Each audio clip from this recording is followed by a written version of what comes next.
ఒకటి సుగంధ ద్రవ్యాలు. ప్రపంచంలో 75% సుగంధ ద్రవ్యాలను ఎగుమతి చేస్తున్న దేశం ఇండియా. ఈ సుగంధ ద్రవ్యాల కోసం ఇండియాకు యూరోపియన్లు 17వ శతాబ్దంలో వచ్చి 300 సంవత్సరాలు బానిసలను చేసి పాలించి ఇండియాలోని సంపదను దోచుకెళ్లారు, ముఖ్యంగా బ్రిటిష్ వారు.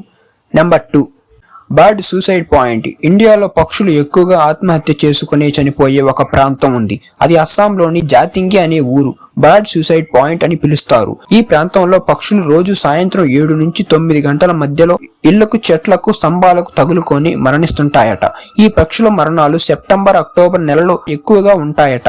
పరిశోధకుల అభిప్రాయం ప్రకారం అక్కడ ఆ సమయంలో గాలిలోని పీడనం తక్కువగా ఉండడం కారణంగా అవి సరిగ్గా ఎగరలేక, ఆక్సిజన్ సరిగ్గా లభించక ఇవి మరణిస్తాయని వారి అభిప్రాయం. నెంబర్ 3, చిరుతపులుల గ్రామం. ఇండియాలో మనుషులతో పాటు చిరుతపులులు కూడా స్వేచ్ఛగా తిరిగే గ్రామం ఒకటి ఉంది. అది రాజస్థాన్లోని పాలీ జిల్లా బేరా గ్రామం. ఆ గ్రామవాసులు చిరుతలను మిగతా పశువులతో సమానంగా చూస్తుంటారు. ఆ చిరుత పులులు ఆ గ్రామ శివారుల్లో ఉండే కొండపై ఉన్న శివాలయం దగ్గర పూజారి బకెట్లలో పెట్టే పాలని, నీళ్లను తాగి అక్కడే ఉంటాయి. దాదాపు 100 ఏళ్లుగా చిరుతలు అలా మనుషుల మధ్య గ్రామంలో సంచరిస్తున్నాయట. Number 4, shampoo. ప్రపంచానికి షాంపూను పరిచయం చేసింది కూడా ఇండియానే. షాంపూ అనే పదం సంస్కృతం పదమైన చంపు నుండి పుట్టింది. దీని అర్థం మసాజ్. మొదటి షాంపూ యొక్క అవశేషాలు సింధు లోయ నాగరికత నుండి లభించాయి. ఈ షాంపూ ఎండిన ఉసిరికాయ మరియు వివిధ రకాల మూలికలతో తయారుతో కలిపి తయారు చేయబడినది. Number 5, tea.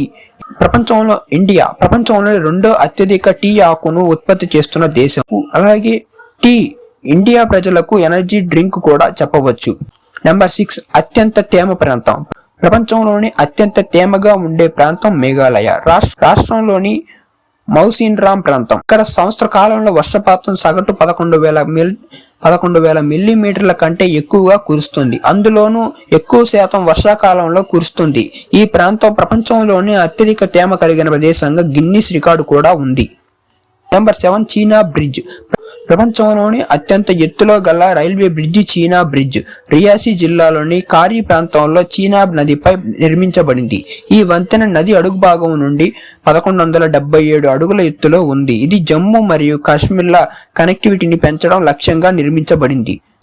Number 8, mind games. ప్రపంచంలోని మంచి మైండ్ గేమ్గా పిలువబడే గేమ్ చెస్.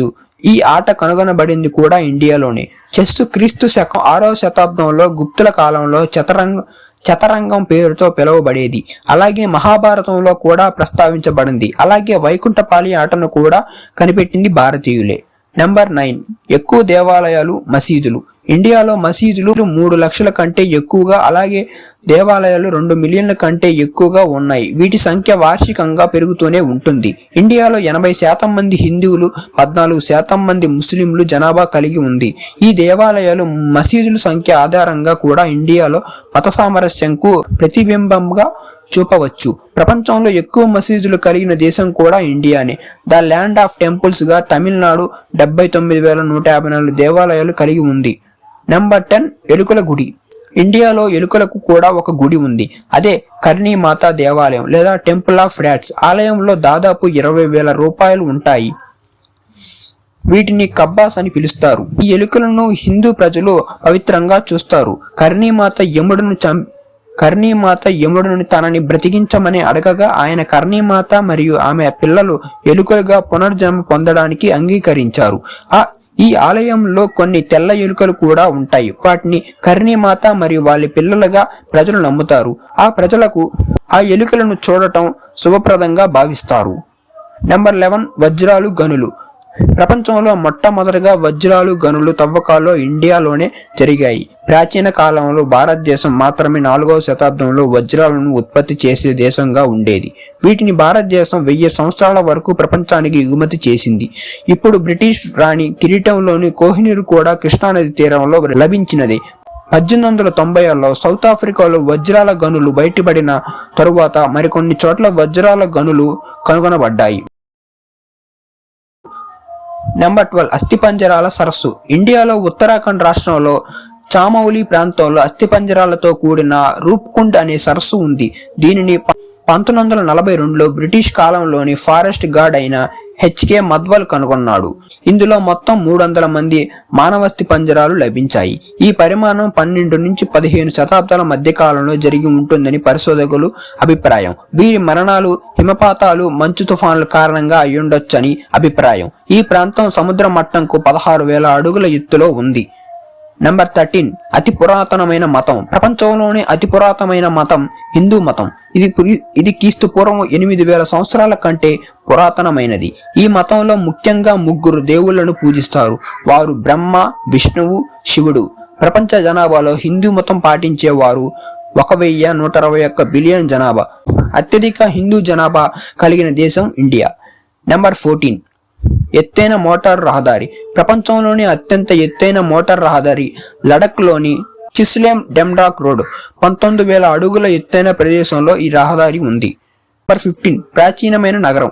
ప్రపంచంలో అతి ప్రాచీనమైన నగరాల్లో ఇండియాకు సంబంధించి వారణాసి కూడా ఒకటి. దీనిని బనారస్ లేదా కాశీ అని కూడా అంటారు. ఈ ప్రదేశంను శివపార్వతుల నిలయంగా కూడా నమ్ముతారు. హిందువుల నమ్మకం ప్రకారం వారణాసి మోక్షం ప్రసాదించే నగరంగా భావిస్తారు. హిందువులు చివరి రోజుల్లో వారణాసికి తీర్థయాత్రలకు వెళ్తారు. ఈ నగరం 3,000 సంవత్సరాల కంటే ప్రాచీనమైనది. నెంబర్ 16 తీపి రుచి. ప్రపంచానికి తీపి రుచిని మొదటగా పరిచయం చేసింది కూడా ఇండియానే. 2,500 సంవత్సరాల క్రితమే రసాయనికంగా శుద్ధి చేయబడిన చక్కెర ఇండియాలో లభించింది. నెంబర్ 17 పురాతనమైన భాష. ఇండియాలో మొత్తం రాజ్యాంగంగా ప్రకారం 22 భాషలు గుర్తింపబడ్డాయి. అందులో సంస్కృతం కూడా ఒకటి. సంస్కృతం ప్రపంచంలోనే అతి పురాతనమైన భాషగా చెప్తారు. దీనినే దేవ భాష అని కూడా అంటారు. అన్ని యూరోపియన్ భాషలు సంస్కృతం ఆధారంగా పుట్టుకొచ్చాయి. సంస్కృత భాష 1500 BC కాలం నాటిది మరియు 3,500 సంవత్సరాల చరిత్ర ఉంది. నెంబర్ 18 హోలీ. ఈ పండుగ హిందువులు వసంత మాసంలో జరుపుకునే రంగుల పండుగగా పిలుస్తారు. హోలీ భారతదేశ మరియు నేపాల్లో జరుపుకునే ప్రసిద్ధి పండుగగా హోలీ భారతదేశంలో జాతీయ పండుగగా గుర్తింపు ఉంది. అలాగే ప్రపంచవ్యాప్తంగా హిందువులు ఈ పండుగను జరుపుకుంటారు. హోలీ పండుగ హోలికా అనే రాక్షసి పేరు మీదుగా వచ్చింది. హోలికా రాక్షసి ప్రహ్లాదుడిని వధించడానికి వెళ్ళినప్పుడు విష్ణువు హోలికను వధించడం ద్వారా హోలీని జరుపుకుంటారు. ఈ పండుగలు వివిధ రకాలైన రంగుల పొడులతో చల్లుతూ జరుపుకుంటారు. హోలీ చెడుపై మంచి విజయానికి ప్రతీకగా కూడా జరుపుకుంటారు. నెంబర్ 19 ఇండియా ప్రపంచంలోనే అధిక శాతం శాకాహారులు కలిగిన దేశంగా చెప్పవచ్చు. భారతదేశంలో 42% మంది ప్రజలు శాకాహారులు మరియు మాంసంకు సంబంధించిన పదార్థాలను కూడా తినరు. నెంబర్ 20 చేతితో మాత్రమే తింటారు. ఇండియాలో ఎక్కువ శాతం మంది ప్రజలు ఆహారం చేతితో మాత్రమే తింటారు. ఎందుకంటే శుభ్రమైన చేతులతో ఆహారం తీసుకోవడం ద్వారా తినే ఆహారంకు రుచి పెరుగుతుంది. ఇది విదేశాలకు కొత్తగా అనిపించవచ్చు. నెంబర్ 21 అతిపెద్ద రాతి గడియారం. ప్రపంచంలోనే అతిపెద్ద రాతి గడియారం ఇండియాలోనే జైపూర్లో ఉంది. దీనిని రాజ్పూత్ రాజు అయిన సవై జై సింగ్ 2 1734లో నిర్మించడం జరిగింది. ఇండియాలో మొత్తం 5 రాతి గడియాలు ఉన్నాయి. అందులో ఇది ఒకటి. Number 22 statue of unity. ప్రపంచంలో అతి పొడవైన విగ్రహం స్టాచ్యూ ఆఫ్ యూనిటీ ఇండియాకు సంబంధించినది. దీని ఎత్తు 182.5 మీటర్లు. ఈ విగ్రహం భారతదేశాన్ని ఏకం చేసిన సర్దార్ వల్లభాయ్ పటేల్ గారిది. ఈ విగ్రహం గుజరాత్లోని నర్మదా జిల్లాలో ఉంది. దీని పొడవు సముద్ర మట్టానికి 1690 అడుగుల ఎత్తులో ఉంది. ఈ విగ్రహం కంచు రేఖలతో తయారు చేయబడినది.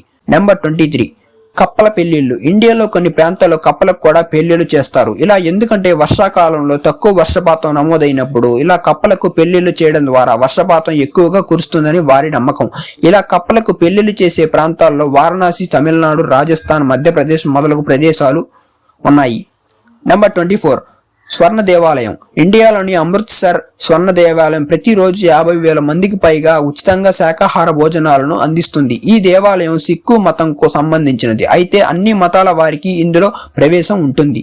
నెంబర్ 25 తలుపులు లేని గ్రామం. ఇండియాలోని మహారాష్ట్రలోని శని సింగనాపూర్ గ్రామంలో ఏ ఒక్క ఇంటికి కూడా తలుపులు కానీ తాళాలు కానీ ఉండవు. ఎందుకంటే ఆ గ్రామానికి రక్షణగా శనిదేవుడు ఉంటాడని వారి నమ్మకం. అందుకే అక్కడ దొంగతనాలు జరగవు. ఒకవేళ దొంగతనం చేసిన వారికి శాటి అనే శాపం తగులుతుందని వారి నమ్మకం. అంటే దొంగతనం చేసిన వారు 7 ఏళ్ల పాటు శనిదేవుని ప్రభావం వల్ల దురదృష్టం పట్టు పీడిస్తుందని వారి భావన. 26 తాజ్మహల్. రెండవ ప్రపంచ యుద్ధ సమయంలో తాజ్మహల్ విమానాలు బాంబుల దాడి నుంచి తప్పించుకోవడానికి తాజ్మహల్ మొత్తం వెదురు పరంజాతో కప్పివేయడం ద్వారా విమాన బాంబుల దాడి నుండి రక్షించబడింది. నెంబర్ 27 తక్కువ విడాకులు. ప్రపంచ దేశాలతో పోలిస్తే 100 వివాహాలలో జరిగితే అందులో ఒక్క వివాహ జంట మాత్రమే విడాకులు తీసుకున్న వారిగా ఉంటున్నారు. ఇతర దేశాలతో పోలిస్తే తక్కువ విడాకులు తీసుకుంటున్న దేశంగా ఇండియాను చెప్పవచ్చు. నెంబర్ 28 భారతదేశంలో ఛత్తీస్గఢ్ రాష్ట్రం ప్రపంచంలోనే అత్యధిక వరిని ఉత్పత్తి చేసే ప్రాంతం. ఇక్కడ రైతులు పంటలపై పిచికారీ చేయడానికి పెప్సీ మరియు కోకోలను వాడుతారు. ఎందుకంటే ఇవి పురుగుల మందుల కంటే చాలా చౌకగా లభించడంతో పాటు బాగా పనిచేస్తాయట. అలా ఎందుకంటే చీమలు పంటలను నాశనం చేసే కీటకాలు గుడ్లు తింటాయి. చీమలను పంటలపై ఆకర్షించడానికి ఈ తీపి కలిగిన కోకోలను పిచికారిగా వాడుతారు. నెంబర్ 29 నెమ్మదిగా పసుపు రంగులోకి తాజ్మహల్. ప్రపంచంలోని 7 వింతలు తాజ్మహల్ కూడా ఒకటి. అది ఇండియాలోని ఉత్తరప్రదేశ్ ఆగ్రాలో ఉంది. తాజ్మహల్ 1653లో షాజహాన్ తన భార్య ముంతాజ్కు గుర్తుగా పాలరాతితో నిర్మించడం జరిగింది. అయితే ఇప్పుడు గాలి కాలుష్యం, గోడల నాణ్యత కోల్పోవడం వల్ల ఈ అపురూపమైన కట్టడం రంగు పసుపు రంగులోకి మారడం నెమ్మదిగా జరుగుతోంది. నెంబర్ 30 కుంభమేళా. కుంభమేళా అను పండుగ లేదా తీర్థయాత్ర హిందువులకు ముఖ్యమైనదిగా చెప్పవచ్చు. ఈ కుంభమేళకు భారీ సంఖ్యలో భక్తులు హాజరవుతారు. ఇది ఎంతలా అంటే ఉపగ్రహం నుంచి చూసినా కూడా ఆ కుంభమేళా చిత్రం చాలా స్పష్టంగా కనబడుతుంది. కుంభమేళా మొత్తం 4 ప్రదేశాల్లో జరుగుతుంది. అవి అలహాబాద్, హరిద్వార్, నాసిక్ మరియు ఉజ్జయిని. ప్రతి 4 సంవత్సరాలకు ఒక ప్రదేశంలో కుంభమేళా జరుగుతుంది. అయితే ఒక ప్రదేశంలో జరిగిన కుంభమేళా మళ్ళీ అదే ప్రదేశంలో జరగడానికి 12 సంవత్సరాల కాలం పడుతుంది. సో ఇది ఫ్రెండ్స్, ఈ వీడియో మీకు నచ్చినట్లయితే లైక్ చేయండి, షేర్ చేయండి, మన ఛానల్ను సబ్స్క్రైబ్ చేసుకోండి. Bye friends.